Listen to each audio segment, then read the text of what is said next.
गणेशोत्सव फार थाटामाटामध्ये ही सर्व मंडळी साजरा करतात।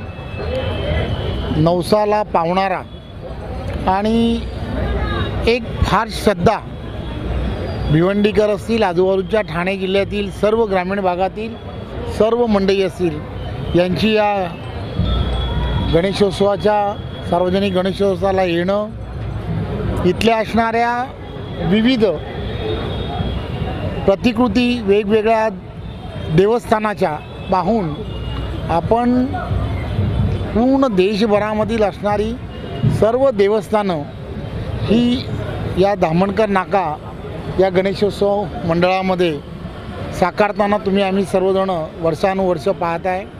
गेल्या वर्षीही मी या गणेशोत्सवाला आलो जेव्हा होतो तेव्हा अशीच चर्चा सुरू होती, निवडणुकीचं वातावरण सर्व ठिकाणी होतं आणि शेवटी पक्षाच्या कार्यकर्त्याला काय वाटतं की आपली सत्ता ही पुन्हा एकदा आली पाहिजे आणि म्हणून मी असेल, महेश चौगुले असतील, संतोष शेट्टी, आम्ही सगळीजणं ज्यावेळेला इथे होतो तेव्हा गणपतीकडे एक साकडं घातलं की पुन्हा एकदा महाराष्ट्रामध्ये भारतीय जनता पार्टीची सत्ता येऊ दे आणि महाराष्ट्राला देवेंद्र फडणवीसांसारखं एक चांगलं नेतृत्व की जे येणाऱ्या काळामध्ये मुख्यमंत्री म्हणून ज्यावेळेला 2014 आणि 2019ला ज्या ताकदीने महाराष्ट्राला प्रत्येक क्षेत्रामध्ये त्यांनी पुढे नेलं,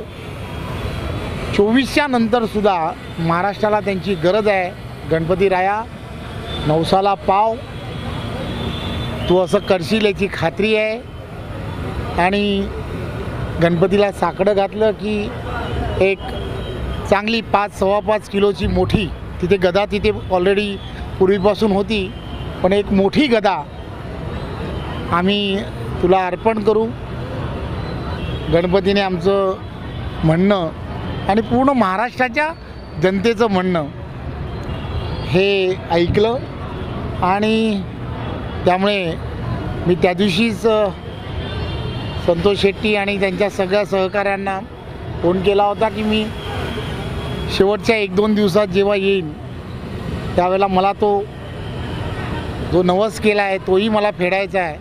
आणि खरं तर आज प्रतिवर्षाप्रमाणे मी गणेशाच्या दर्शनाला जसं आलो तसं जे साकडं पूर्ण महाराष्ट्राच्या जनतेच्या वतीने या गणपतीला केलं होतं ते फेडण्यासाठी मी इथे आलो। आज ते पूर्ण झालं आहे, मला आनंद आहे।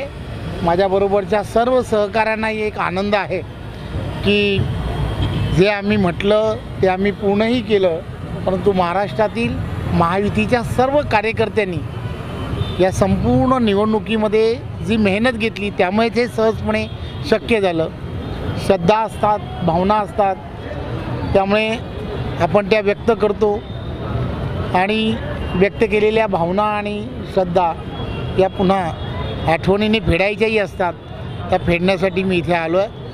नवस तर फेडलं, परंतु आत्ता काय साकडं घातलेलं आता बाप्पांचं दर्शन? एक गोष्ट लक्षात घेतली पाहिजे, देशाचे पंतप्रधान नरेंद्र मोदीजी यांच्या नेतृत्वामध्ये केंद्रातलं सरकार असेल, NDAचं सरकार आहे आणि राज्यामध्ये लोकप्रिय असे मुख्यमंत्री आदरणीय देवेंद्रजी यांच्या नेतृत्वातलं महायुतीचं सरकार आहे। एक विजन ठेवून काम करत आहे।